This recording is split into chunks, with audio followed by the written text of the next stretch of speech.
स्वागत है आपका एक और नए क्लास में। भाई पूरी किताब से हमने आपको 30-40 इंपॉर्टेंट क्वेश्चन बताए थे, जिसमें से 10 शॉर्ट कल बना के दे दिए, 10 इस वीडियो में कवर करे दे रहे। भाई एक दो वीडियो और बनेगी और केमिस्ट्री का सेकंड पेपर खत्म हो जाएगा। कुछ लॉन्ग क्वेश्चन होंगे, मेहनत करके बना देंगे, यानी 3-4 दिनों की बात है, केमिस्ट्री सेकंड पेपर खत्म। कल संडे है, कोशिश करेंगे फर्स्ट पेपर की नेम रिएक्शंस की वीडियो आपको बना के दे दें। भाई कोई समस्या ही नहीं है, फोर्थ की केमिस्ट्री कंप्लीट है, सेकंड की केमिस्ट्री कंप्लीट है, लगभग सब कुछ आपको कंप्लीट मिल रहा है। भाई फिजिक्स की वीडियो भी आज डाली है, बी डिकेड बीएससी अपना चैनल है, उसे सब्सक्राइब कर लो। आने वाले 4-6-7 दिनों के अंदर सारा कंटेंट कंप्लीट करा देंगे। भाई चलो शुरू करते हैं।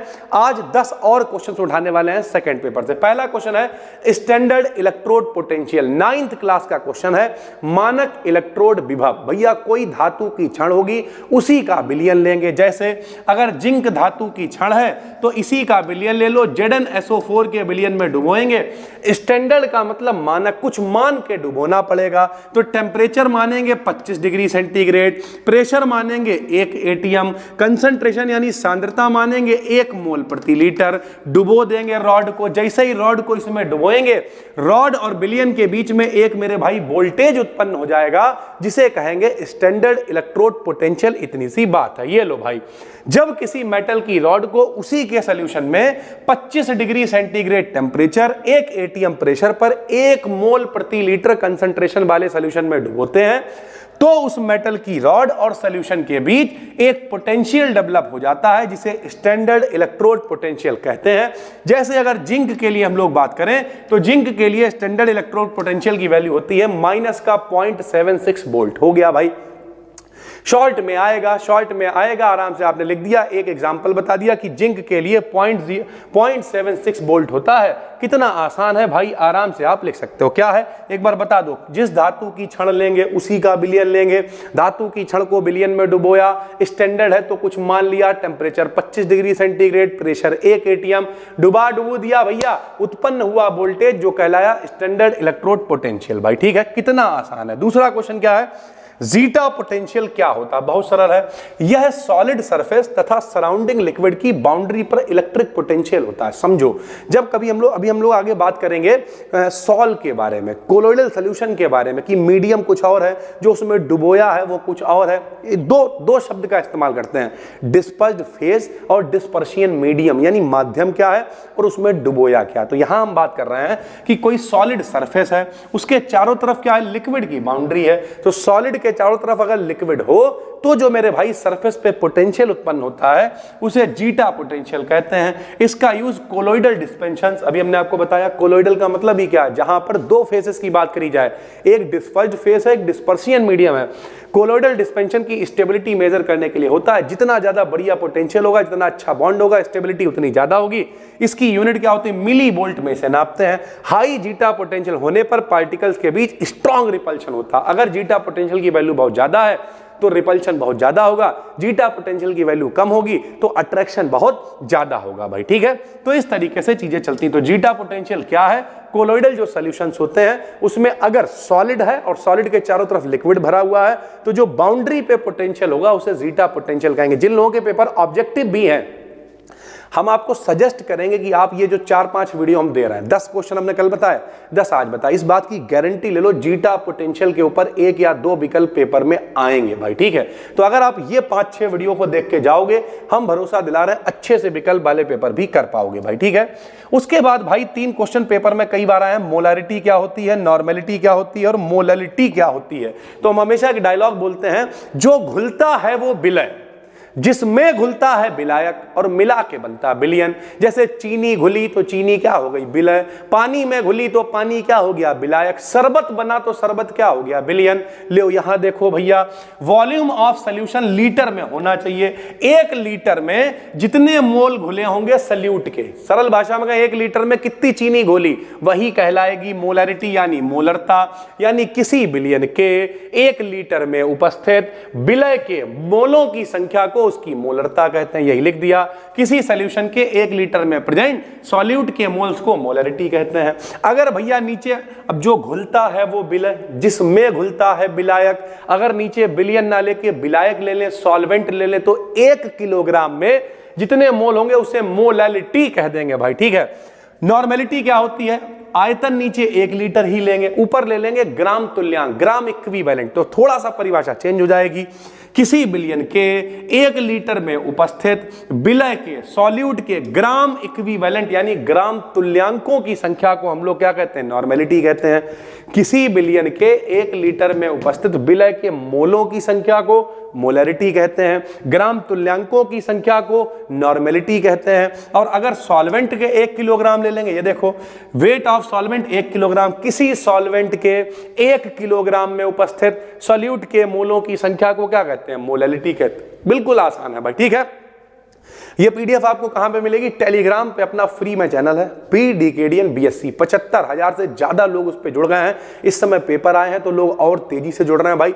टारगेट है इस पेपर के होते होते 1 लाख लोग कम से कम टेलीग्राम पे होने चाहिए, तब माहौल बनेगा, लगेगा BDKDN एक ब्रांड है भाई, ठीक है। तो फटाफट से डिस्क्रिप्शन में लिंक है, टेलीग्राम को ज्वाइन कर लो। सारी पीडीएफ, सारे लिंक, सब कुछ वहां पर भैया शेयर करवा रहे हैं, सब कुछ अवेलेबल है भाई, ठीक। तो ये मोलैलिटी होती है जो आपको पता होना चाहिए। न्यूक्लियर फिशन और फ्यूजन क्या होता है? नाभिकीय विखंडन और संलयन। टूटना फिशन कहलाएगा, जुड़ना फ्यूजन कहलाएगा भाई, बिल्कुल आसान है। लो सुनो, वह रिएक्शन जिसमें एक बड़ा और भारी न्यूक्लियस, बड़ा और भारी नाभिक छोटे छोटे नाभिकों में टूट जाता है तो उसे न्यूक्लियर फिशन कहते हैं। जैसे 92 यूरेनियम 235 पे न्यूट्रॉन की बमबारी करवाई, 0N1 मतलब न्यूट्रॉन, ये टूट गया। 36 क्रिप्टन 95, 56 बेरियम 139 प्लस 3 न्यूट्रॉनों की उत्पत्ति होगी, 30N1, और साथ में ऊर्जा निकलेगी, नीचे लिख दिया। यह रिएक्शन न्यूट्रॉनों की बमबारी से होती है तथा 3 न्यूट्रॉन्स की उत्पत्ति भी होती है। यानी एक न्यूट्रॉन की बमबारी कराई, क्रिप्टन और बेरियम में यह टूट गया और एक के बदले में कितने न्यूट्रॉन बन गए? 3 न्यूट्रॉनों की उत्पत्ति हो गई।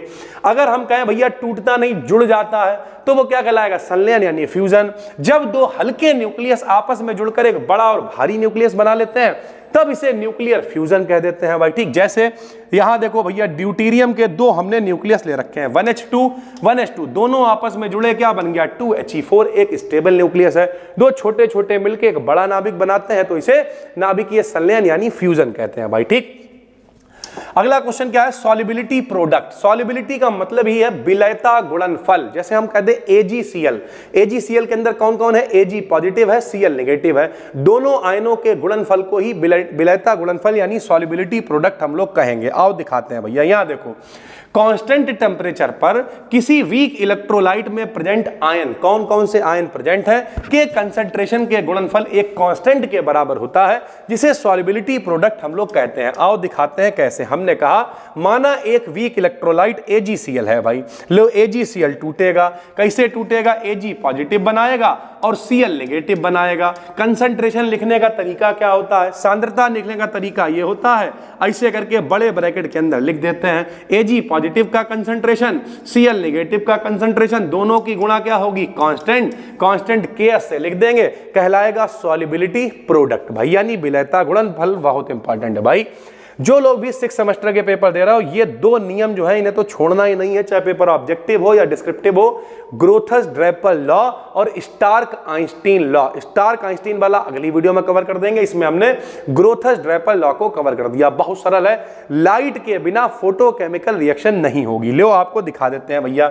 इस लॉ के अकॉर्डिंग किसी सिस्टम के द्वारा एब्जॉर्ब की गई लाइट ही केवल फोटोकेमिकल चेंज के लिए रिस्पॉन्सिबल होती है। यानी अगर सब्सटेंस लाइट को एब्जॉर्ब ना करे, किसी सब्सटेंस पे लाइट ना पड़े, तो कोई फोटोकेमिकल रिएक्शन नहीं होगी। जैसे क्लोरोफिल रेड और ब्लू लाइट को फोटोसिंथेसिस के लिए एब्जॉर्ब करती है, यानी जो प्रकाश संश्लेषण की क्रिया होती है उसमें लाल कलर की और ब्लू कलर की लाइट को एब्जॉर्ब किया जाता है भाई, ठीक। ग्रीन कलर की लाइट को एब्जॉर्ब नहीं किया जाता। ये विकल्प में लोग गलती कर देते हैं, यहां लिखा नहीं है लेकिन हम बता दे रहे हैं। प्रकाश संश्लेषण, लोग सोचते हैं हरे पत्ते हैं, क्लोरोफिल है तो हरी लाइट एब्जॉर्ब होगी, नहीं। अगर पूछे कौन से कलर की लाइट एब्जॉर्ब नहीं होती है, तो ग्रीन कलर की लाइट एब्जॉर्ब नहीं होती है। क्लोरोफिल में भैया, क्लोरोफिल हरा है, हरित लवक हरा है, वो बात समझ में आ रही है, लेकिन लाइट कौन सी चाहिए? ब्लू वाली चाहिए। और कौन सी चाहिए भाई? रेड वाली चाहिए भाई, ठीक, फोटोसिंथेसिस के लिए। तो ग्रोथस-ड्रेपर लॉ बहुत आसान है, बिना लाइट के फोटोसिंथेसिस रिएक्शन नहीं हो सकती है। फोटो का मतलब ही क्या होता है? प्रकाश भाई, सीधी सी बात है, ठीक। उसके बाद आ गया सॉल। अभी हमने आपको बताया कोलाइडी विलयन के बारे में कि दो चीजें होती हैं, एक माध्यम क्या है और एक फेज कौन सी घुली हुई है, डिस्पर्शियन फेज और डिस्पर्शियन मीडियम और डिस्पर्स्ड फेज। तो इसी को सॉल कहते हैं हम लोग।